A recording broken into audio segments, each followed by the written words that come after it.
Hello, everybody, and happy Thursday. I hope you're having a great one so far. I'm doing a tag today. I was tagged by Dreaming Angels Reborn to do a My Childhood Best Friend tag. And thank you, Charla, for picking me to do this tag because I think it was a lot of fun and it made me think back about my childhood friend who I haven't thought about in a very long time. So thank you because it was great remembering her. But okay, here it goes. So I have my little sweet pea here with me. She's going to be in the video, so you're just not looking at blank space. I would show myself, but I just got done dyeing my hair and getting out of the shower, and I don't look very presentable. So I thought I would have her in the video with me, and I would feed her. This is about her lunchtime here. She's eating about every 2 hours and about an ounce to 2 ounces, just depending on how hungry she is. So this is the smallest bib I have for her, and it fits her really nicely. All the other ones I have are really big. So let's go ahead and start this tag. Okay, so first let's see if she will take her bottle like a good girl. There we go. There we go. Good job. Good girl, Gabriella. Oh, she looks so sweet. Okay, so my childhood friend. Boy, I really had to kind of recall like our first meeting, but then once I did, it all just all the floodgates just opened and I remembered everything. But it happened around the fourth grade. That's really when I started really saying I had a real good friend and one that stuck with me and, all the way up until about the ninth grade. So it was the first day of school, going into the fourth grade. And of course, you're really nervous. It's your first day of school. Um, it's a bigger grade level, fourth grade. Wow, it was just really big for me. And I was so excited, but also nervous, like I said. And I get into the classroom, and there was so many kids. And the teacher says, everybody take their seats. And we didn't have assigned seating yet. So you got to pick where you wanted to sit. And so I was panning the room, looking around, seeing, okay, who do I want to sit by? And all of a sudden, I turn to my left and I see this young girl. And she has the most interesting outfit on. I thought it was really cool. But I started to look at her shoes, and that's where my eyes really went first, is because I'd never seen shoes like that before. The shoes that she was wearing were they were black and white. And I don't know the name of the shoes, but if you know, please leave it in the comment below. They were around the 50s and the 60s, and they were black in the middle, and they had white in the front and white in the back, and they tied up. They had laces on them, and I don't know the name for them, but they were patent leather. So she was wearing those shoes. She was wearing ruffled white socks, the kind that I love for my babies, and so does Charlotte. And she was wearing a poodle skirt, but it didn't have a poodle on there.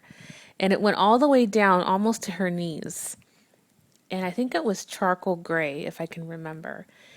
And then she was wearing a really nice cream colored blouse and a cardigan. And her hair was all the way down to her waist, and it was very pitch black, and it was kind of kinky, like curly. And I just looked at her, and it was almost like she stepped out of another time period. And I was fascinated just by what she was wearing, and I thought she looked really cool.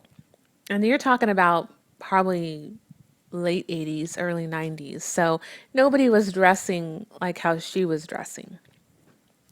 So I thought, oh, I'm definitely going to sit by her. So I sat down and I kind of just gave her a smile and she smiled back. And of course, the teacher said, okay, everyone settle down, put your backpacks away. And then the teacher said, okay, it's time, to introduce ourselves. So one by one, you went around the classroom and introduced yourself, gave your name and such. So it came to her. And I remember her saying her name, and I kind of like had a chuckle underneath my breath because her name was Rosie Jurgens. Now, my middle name is Rosie, and her last name, like I said, was Jurgens, and that was the lotion that I always used to use as a kid. And I chuckled because I was like, oh my gosh, her last name is Jurgens. Like, I've never even heard of a name like that besides my lotion. And so then it came to me and I introduced myself and then I think the recess bell rang probably like in 2 hours, 3 hours later. And I walked out and I went up to her and I said hi to her and I told her, my middle name is Rosie. Sorry about that. It was my niece. She came into the room because she was leaving and she wanted to say goodbye. So, okay, back to what I was saying. So I went up to her and I said, hi, this is my name. And I said, my middle name is your first name.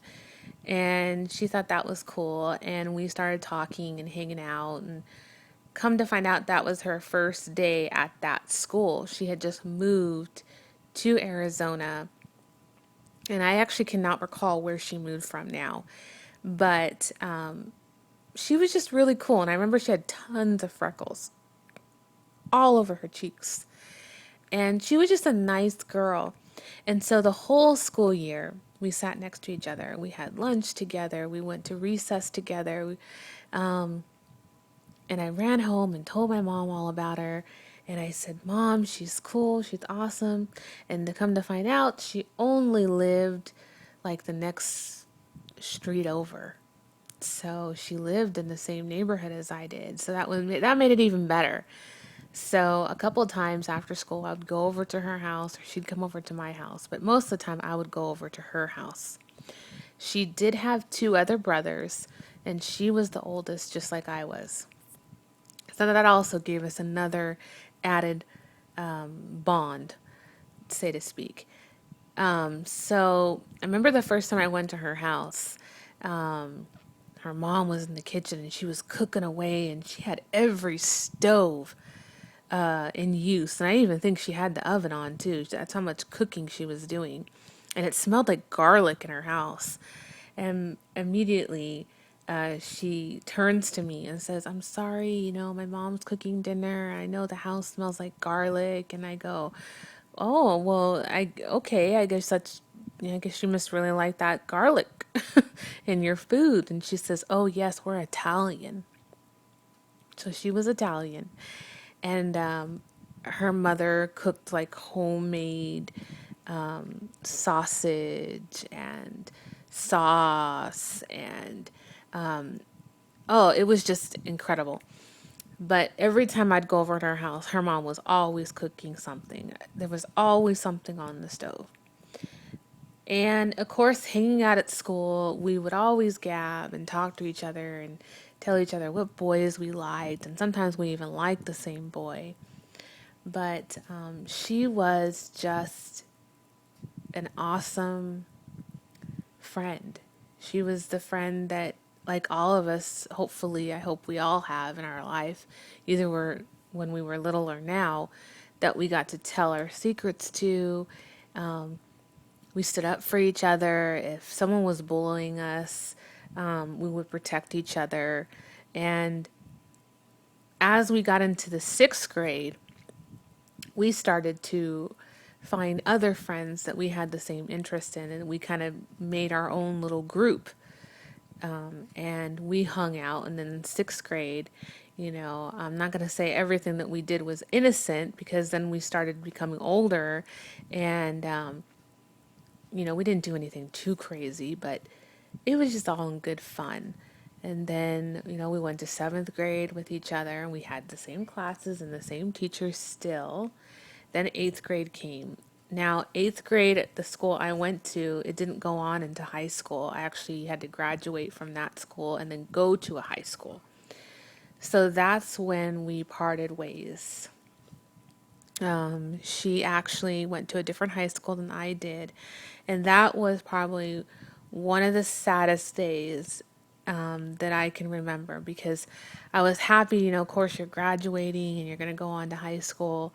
But I was so sad because I had to leave my friend and we were going to go separate ways. And I wasn't going to have my Rosie, my protector, my confidence, my confidant, I should say, my partner in crime, going with me in the biggest part of my life, which was high school, the scariest 4 years. And I wasn't going to have her around. And of course, we had each other's phone number. And actually, we moved out of the neighborhood before I graduated out of eighth grade. So we were no longer living in the same neighborhood. So that actually made it even worse because we moved pretty far from our old neighborhood. So it wasn't like we couldn't walk down the street after high school and talk to each other about the day that we had. We could only talk on our phones. And when I was in high school, we didn't have cell phones. We had pagers. And you were lucky if you had a pager. I mean, you were like cool if you had a pager. And so, we only had a landline, which was one phone in my house. And my parents wouldn't allow me to stay on the phone for hours on end because that was our main phone. So I could only talk to my friend for maybe 30 minutes. And that was like the max amount of time that I could talk to her because, my parents needed to use the phone. They needed to keep the phone free if people were calling them. And then, of course, my brother needed to use the phone, which, he had to have his time and I had to have my time. So, we tried to keep our relationship, there when we went to high school, but it just got harder, and then you meet new friends and she met new friends. And then the phone calls kind of just went from every day to every other day, and then from every other day to once a week. So, and then it eventually just stopped. And then I think at the end of my high school term, I I called the phone number because I still had the phone number where she was living. And she was still there, but she was leaving. She was actually moving out of state. And she had met a guy and they were going to get married right after high school. They were going to have a baby. I mean, her life was just like on fast forward. And I was like, wow. I was working at Walmart as soon as I turned 15, and that was like a huge deal to me. I didn't have a boyfriend, and here she is thinking she found the man of her dreams and getting married and doing the whole I'm getting married after high school thing. So we definitely were not on the same page by the time we graduated high school. We were definitely from different paths after that. But when we did talk on the phone, it was like we were still kids again and we could remember things that we did in fourth grade and how we first seen each other that first day. And I don't know where Rosie is now. I think 6 years, 7 years ago, I think I got a call. I don't know how she even got my number, but she was married. She had 2 kids. I think she was living somewhere back east. And I wasn't married yet. I think I was just dating somebody, not my husband, someone else. So, yeah, so I miss her. I really do. And I wish I could find her and look her up and see where she's at now, where she's living, because I would love to catch up with her and talk about our school experiences together.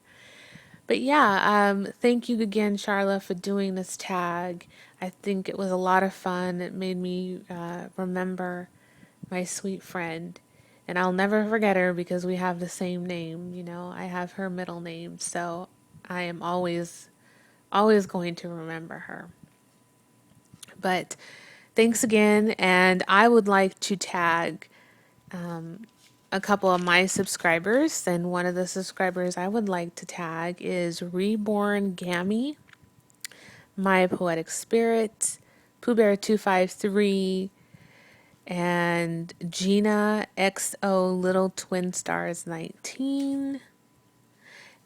I would like to tag you guys to do this video. And if anybody else who subscribed to me, if if you would like to do this video, go ahead and just do the tag if I didn't tag you already. I mean, I don't know how many people I'm supposed to tag or not, but I tagged quite a few. But I would like to hear your stories if you can remember your childhood best friend. Yeah, so it was a lot of fun, and thank you again for tagging me. All right, guys, have a wonderful day.